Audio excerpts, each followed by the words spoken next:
Bro, I don't want to disrespect anyone. I want to wish everybody the absolute best. I hope everybody gets in there, has a great time, leaves happy, healthy, a little bit richer. But Ryan's quick, man. I'll just tell you something. Like, I remember from my fight days, I'm a bit old now, but I'm scared of the guy whose hands you can't see. Those are the ones to be afraid of. Because they're all good fighters, right? That clip right there tells you everything you need to know. Andrew Tate, a man who has actually been in the ring, said he is scared of Ryan Garcia. Not cautious, not wary, scared. And the reason he gave is the same reason every serious boxing mind gives when they stop performing for the cameras and actually speak the truth. You can't see his hands. And in boxing, the punch you don't see coming is always the one that ends your night. But here's the thing nobody is talking about honestly enough.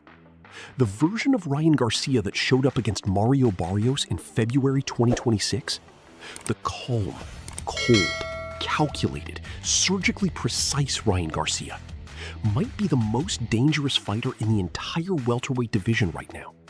Not the most hyped, not the most followed, the most dangerous. There is a difference, a massive one. For years, boxing fans made a mistake. They confused Ryan Garcia's chaos with weakness. They watched the late-night Twitter rants and the beer pong videos and the pre-fight meltdowns, and they wrote him off. They laughed at him. And now, the man is the WBC welterweight champion of the world. With Conor Benn set to walk into Las Vegas this August to try to take it from him, and Ben's own trainer is already telling media that his fighter has to make weight and show up, because Garcia isn't waiting around. This video is not about the social media Ryan Garcia. This is about the other one. The one that dropped Mario Barrios inside the first 30 seconds. The one that spent 12 rounds picking Barrios apart with a right hand the entire boxing world said he didn't own. The one that had every analyst at ringside going quiet, because what they were watching didn't match the narrative they'd been selling for 2 years. The question on the table today is simple. How dangerous is Ryan Garcia when he is fully locked in? Legends, champions, trainers, and even a former opponent's camp have all weighed in. And what they're saying, especially in private, should have the entire welterweight division checking its exit strategy.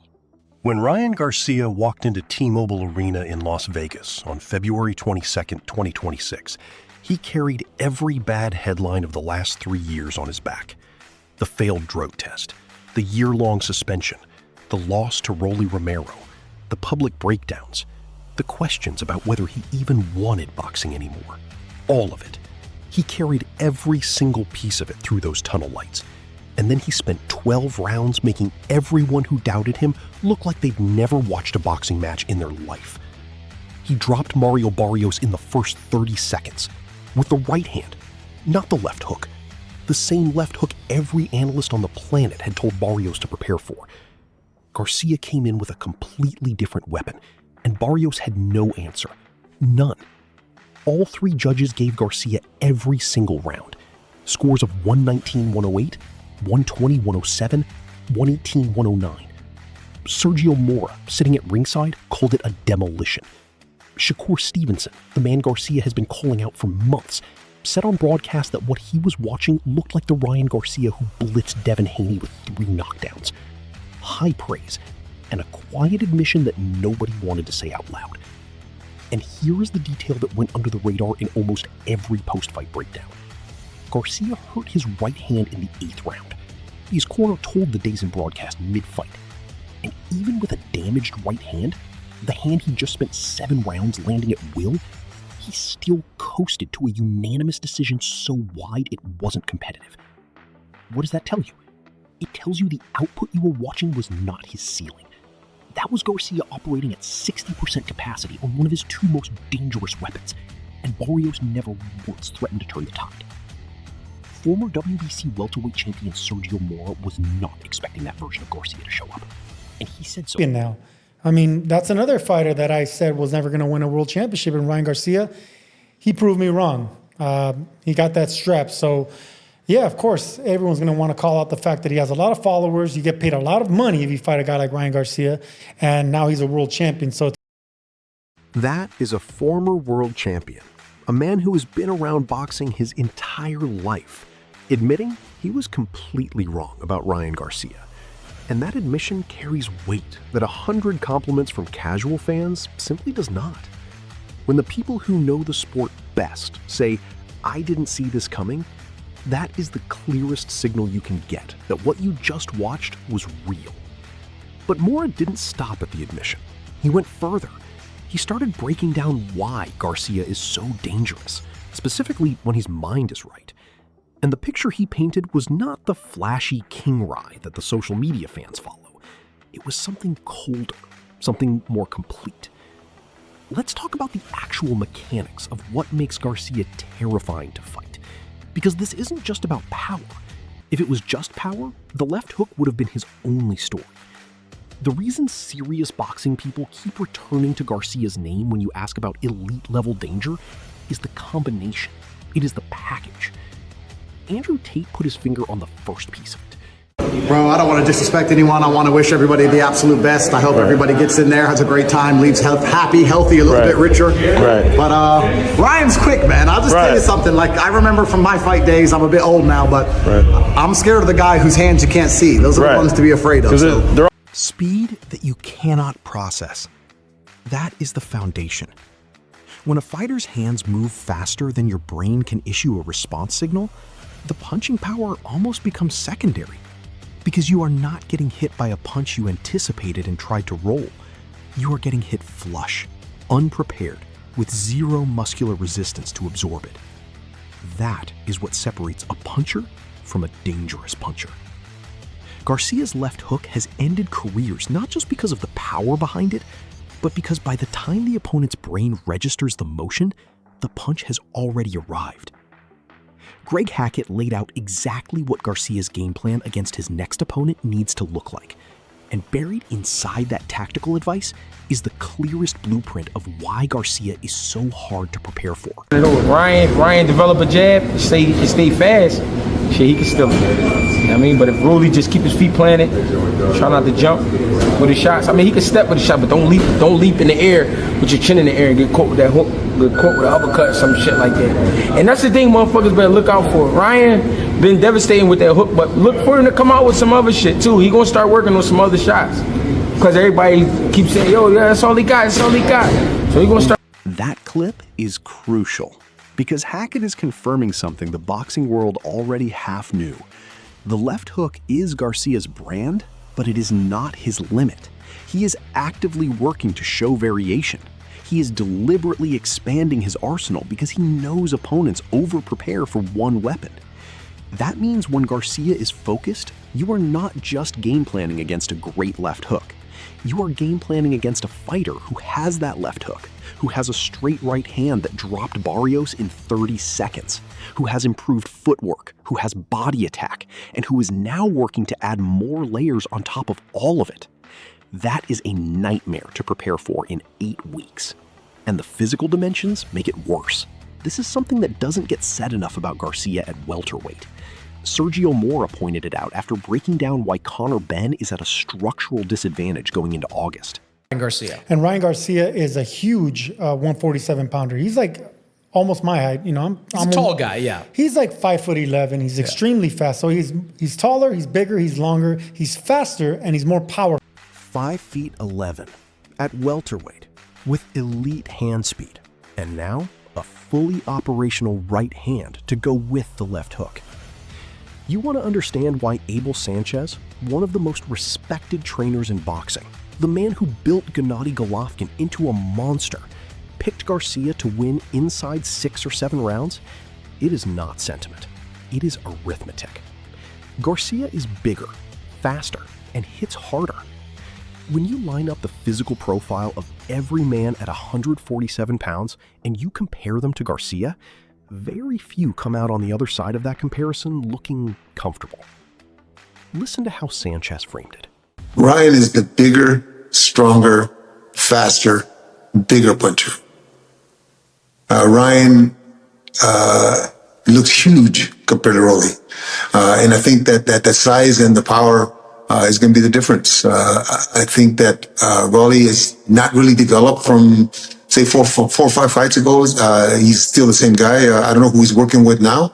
Abel further emphasized that Ryan Garcia is more skilled and possesses the power to back it up, noting that Ryan hits much harder than Rolly Romero. He also poined out that Ryan's size would be a major factor in the fight, predicting that Ryan would likely secure a win within 6 or 7 rounds. No, yeah, but Ryan's a little more, I think, more skilled. Yeah. And he's got the power, man. He can crack. Rolly doesn't come close to cracking like Ryan. And Ryan thinks got The size and the power win. Full stop. Now here is where the conversation gets interesting, and where the real danger of Ryan Garcia when focused becomes most visible. Because Garcia's physical gifts have always been there. The speed was always there. The left hook was always there. What was not always there was the discipline to use them behind a system. The Barrios fight changed that narrative permanently. The way Garcia managed the pace, the way he reset behind his footwork instead of lunging in recklessly, the way he listened to the corner between rounds, the way he worked the body in the middle rounds to slow Barrios down before going back to the head.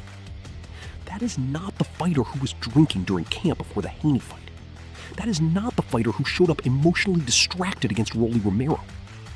That is a professional who had his back against the wall, locked in, and delivered the best performance of his career on the biggest stage of his career. Teofimo Lopez, a man who shared the ring with elite opposition himself, made the pick simply when asked directly. I think right now they're probably going to announce a lot of fights to be finalized. That's my opinion on that. However, I think that it's a great matchup. I think it's a good storyline for Rolly as well. And I think they're going to fight at 47. Yeah. Rolly's a big dude. Obviously he has that power. Ryan has that right hook. Yep. So who do you got? I got Ryan. I got Ryan Garcia. Why? Yeah, I just think that from that fight and since then, he hasn't been fighting for that long of a period, and then being stopped the way he was. I think he might be changing trainers, or he might still be with Salas, but even then, but I think it's gonna be a great matchup. I think Ryan needs to be careful with Rolly's punching power, because Rolly still got power, man. And Ryan needs to be careful with Rolly's power, and he still picked Garcia. That is the tell right there. When fighters who know how real elite-level power feels inside a ring still pick Garcia, even after acknowledging the opponent's danger, it says something definitive about Garcia's danger level in return. But perhaps the most chilling piece of evidence came from the corner of Gervonta Davis. Kenny Ellis, the man who prepares Tank Davis for fights, was asked about Garcia. And what he said about the opening rounds should serve as a warning for any future opponent.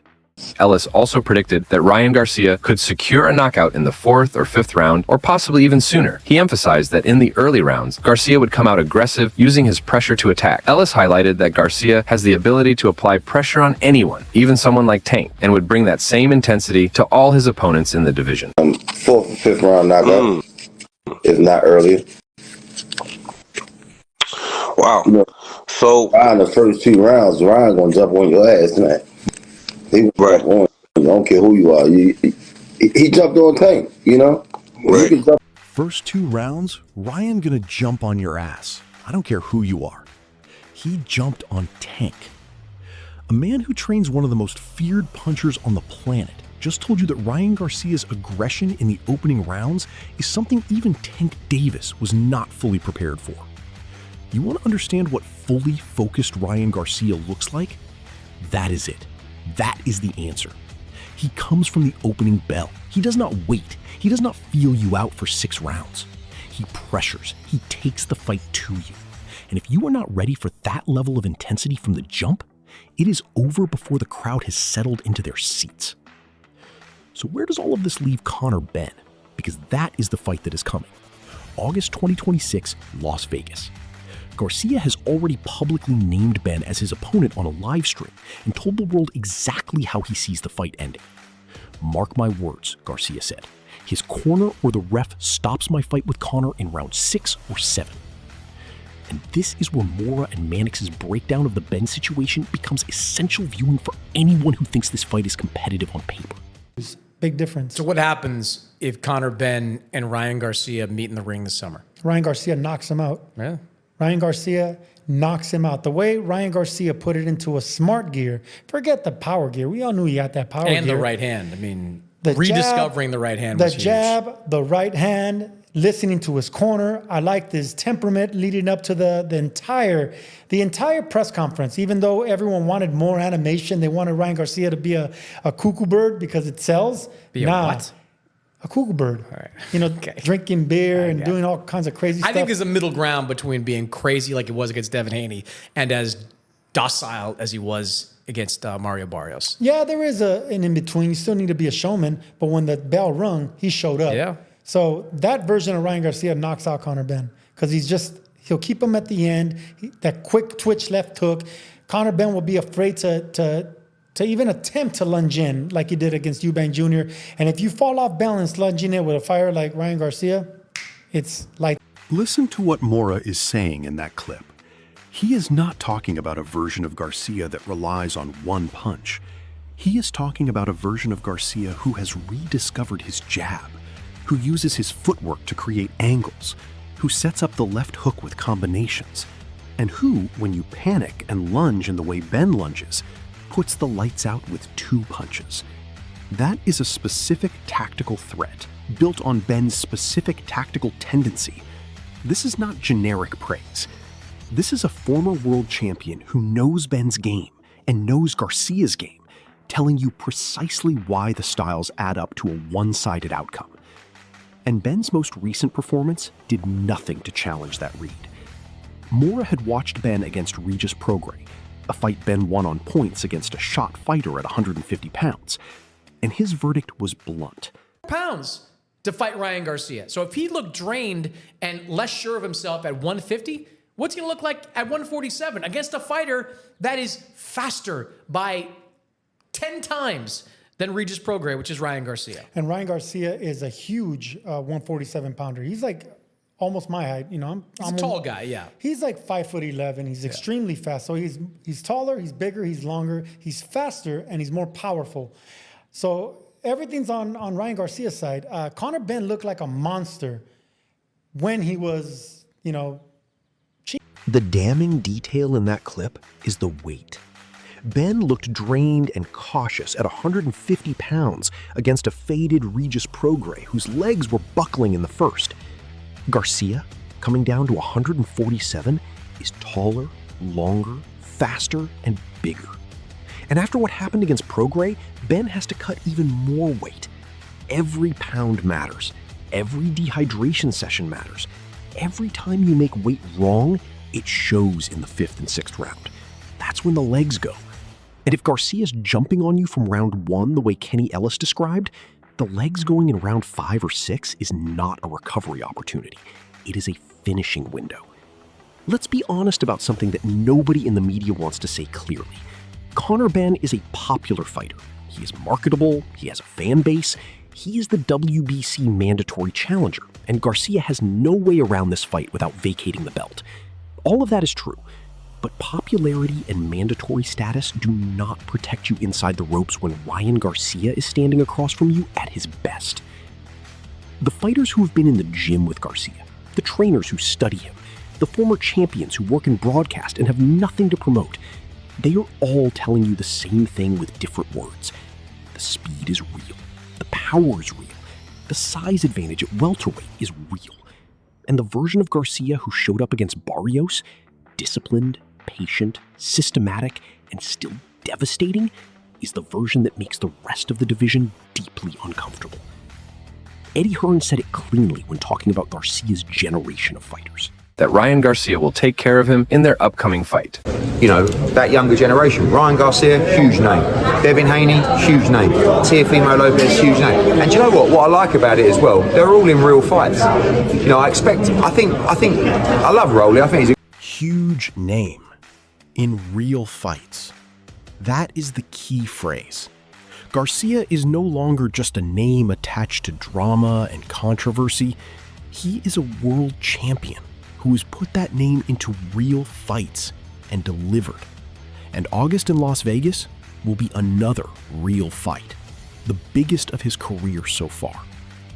The question you should be asking is not whether Garcia can beat Ben.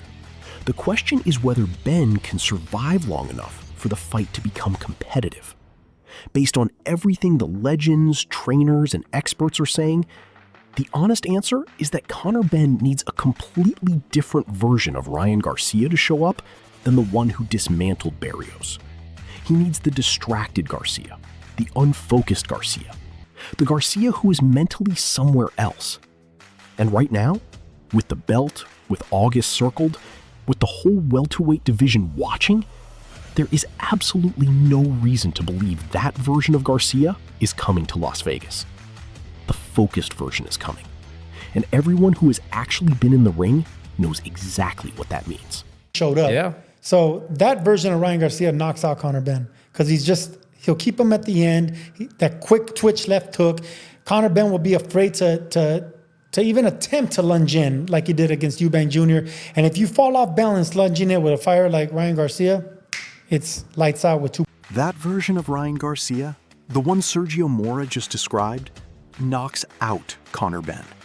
Not because Ben is a bad fighter, but because at 147 pounds in August in Las Vegas, against a champion who has finally figured out how to marry his extraordinary gifts with the discipline to use them, there is no blueprint that saves you from the quick twitch left hook when it arrives in combination. The danger was always there. The talent was never in question. What changed is the man attached to those gifts finally decided to take the whole thing seriously. And for the welterweight division, that might be the most dangerous development in the sport right now. If you want to know how Conor Benn is planning to walk into this fight and what his team actually believes gives him a path to that title, that breakdown is in the next video. Watch it right now. Drop a comment below. Does focused Ryan Garcia beat anyone at 147 right now? Or is there still someone in that division who has his number?